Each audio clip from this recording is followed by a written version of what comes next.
জোড়াসাঁকোর ঠাকুর পরিবারের সাথে যুক্ত রয়েছে শান্তিনিকেতনের নাম। বিশ্বকবি শ্রেষ্ঠ শান্তিনিকেতনকে ঘিরে পর্যটন কেন্দ্র গড়ে উঠেছে গোটা বোলপুর জুড়ে। তবে বোলপুরে বেড়েছে দালাল মাফিয়াদের দৌরাত্ম্য।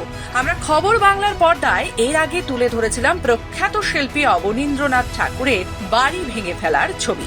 অবনীন্দ্রনাথ ঠাকুর রবীন্দ্রনাথ ঠাকুরের ভাইপো, যিনি একসময় বিশ্বভারতীর আচার্য ছিলেন। তার ছেলে অলোকেন্দ্রনাথ ঠাকুর শান্তিনিকেতনে একটি বাড়ি করেছিলেন। সেই বাড়িতে বেশ কিছুদিন ছিলেন অবনীন্দ্রনাথ ঠাকুর। তার নামানুসারেই শান্তিনিকেতনের ওই জায়গার নাম হয় অবনপল্লী। সেই ঐতিহ্যবাহী স্মৃতি বিজড়িত আবাস নামক বাড়িটি ভেঙে ফেলা হচ্ছে। জানা গিয়েছে সেখানে নাকি বহুতল নির্মাণ হবে। প্রশ্ন উঠছে, এভাবেই কি কবির স্বাদের শান্তিনিকেতন ঠিকাদার জমি হাঙ্গরদের দখলে চলে যাবে? এ নিয়ে অবশ্য আক্ষেপ প্রকাশ করেছেন অনেকেই। ঠাকুর পরিবারের সদস্য সুদৃপ্ত ঠাকুর তিনি বলেছেন, শান্তিনিকেতনের বহু স্মৃতি এইভাবে মুছে ফেলা হচ্ছে। আমরা কথা বলেছিলাম সুদৃপ্ত ঠাকুরের সাথে, কি বললেন তিনি আসুন শুনে নি। আসলে শান্তিনিকেতনের বহু স্মৃতি তো এইভাবে মুছে ফেলা হচ্ছে। অবনীন্দ্রনাথ বাড়ির আজকের দিনে আর কোনো মূল্য নেই। ওই জমি যেসব যারা এই জমি নিয়ে ব্যবসা করছে করছে তাদের হাতে পড়েছে, কাজে জমির দাম অনেক বেশি অবনীন্দ্রনাথের নামের চেয়ে। আর এটা তো নতুন কিছু নয়, এই তো বিশ্বভারতীতে আমরা দেখেছি ইন্দিরা দেবী যে চৌধুরানী যে কোয়ার্টার্সে থাকতেন ঠিক আনন্দ পাঠশালার উল্টো দিকে, সেও তো ধূলিসাৎ করা হয়েছে। কাজে শান্তিনিকেতন এখন বোধহয় অন্যভাবে একটা রূপ দেওয়ার চেষ্টা হচ্ছে, যেটা আমাদের মতো মানুষের পছন্দ। প্রসঙ্গত 2 দশক ধরে বোলপুর শান্তিনিকেতনে জমি মাফিয়াদের দৌরাত্ম্য নতুন কিছু নয়। কখনো ঐতিহ্যবাহী কোপাই নদীর পাড় দখল করে নির্মাণ হচ্ছে, কখনো আদিবাসীদের জমি দখল করে গড়ে উঠছে বিলাস বহুল আবাসন, রিসর্ট, রেস্তোরাঁ, বহুতল হোটেল, লজ প্রভৃতি। এই অভিযোগ ভুরি ভুরি। আর এই অভিযোগ পেয়েও নির্বিকার প্রশাসন, তারও অভিযোগ বিস্তর। তবে এবার প্রখ্যাত চিত্রশিল্পী তথা লেখক অবনীন্দ্রনাথ ঠাকুরের বাড়ি ভেঙে ফেলা হচ্ছে শান্তিনিকেতনে। শান্তিনিকেতনের পূর্বপল্লীর শেষে অবনপল্লীতে শিল্পীর এই আবাস নামক বাড়িটি। বহু স্মৃতি বিজড়িত এই বাড়ি। জীবনের শেষ সময় বেশ কিছুদিন এই বাড়িতেই কাটিয়েছিলেন অবনীন্দ্রনাথ। পরে তার নাতি অমিতেন্দ্রনাথ ঠাকুর থাকতেন এখানে। বর্তমানে ঐতিহ্যবাহী স্মৃতি বিজড়িত এই বাড়ি ভাঙার কাজ চলছে একেবারে জোর কদমে। জানা গিয়েছে এখানে বহুতল নির্মাণ হবে, আর এতেই বিতর্ক শুরু হয়েছে। প্রশ্ন উঠেছে, কিভাবে প্রখ্যাত এই শিল্পীর বাড়ি ভেঙে ফেলার অনুমতি দিল বোলপুর পৌরসভা ও শ্রীনিকেতন শান্তিনিকেতন উন্নয়ন পর্ষদ। শুধু বাড়ি ভেঙে ফেলা হচ্ছে তা নয়, কেটে ফেলা হচ্ছে বড় বড় গাছও।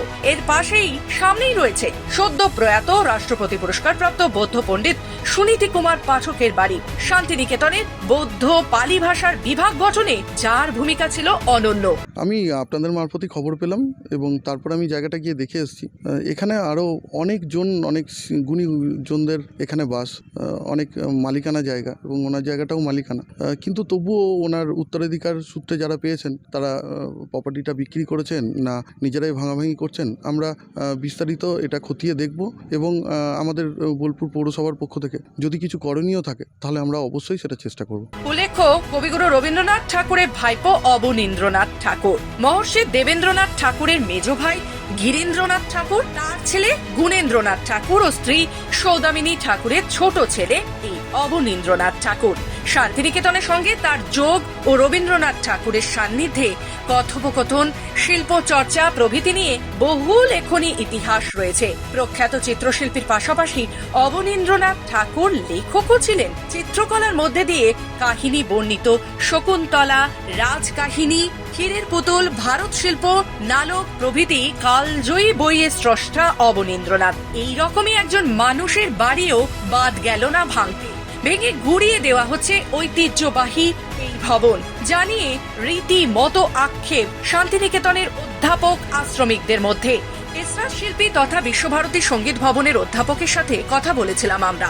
দেখুন, এটা অত্যন্ত আমার জন্য দুঃখজনক এবং কষ্টের যে অবনীন্দ্রনাথ ঠাকুর, যার নাম গুরুদেবের নানান কথায় নানান জায়গায় আমরা শুনতে পাই, আমরা জানি, তার নিজের হাত যে বাসস্থান, সে বাসস্থানটুকুনিও আমরা বজায় রাখতে পারলাম না। সেটা সেই জায়গায় কি হবে আমি জানি না। সেটা ভেঙে ফেলা হচ্ছে, তোমরাও নিশ্চয়ই দেখতে পাচ্ছ সেটা ভেঙে ফেলা হচ্ছে। এতে আমি অত্যন্ত দুঃখিত। একজন শিল্পী হিসেবে আমার কাছে এটা অত্যন্ত বেদনাদায়ক এবং আমি ভীষণ মর্মাহত, এইটুকু বলতে পারি। শান্তিনিকেতনের যে ইতিহাস তা আস্তে আস্তে এই দালাল মাফিয়া প্রমোটার দৌরাত্মে তাহলে কি মলিন হয়ে যাবে? সবকিছুকে উপচে রিসোর্ট, হোটেল বা বহুতলগুলো কি মাথা চাড়া দেবে প্রকাণ্ড দানবের মতো, নাকি এর অন্য কোনো সঠিক বিচার হবে? সেই প্রশ্নেরই উত্তর খুঁজছে সাধারণ মানুষ। বোলপুর থেকে প্রসূন দাসের রিপোর্ট, খবর বাংলা।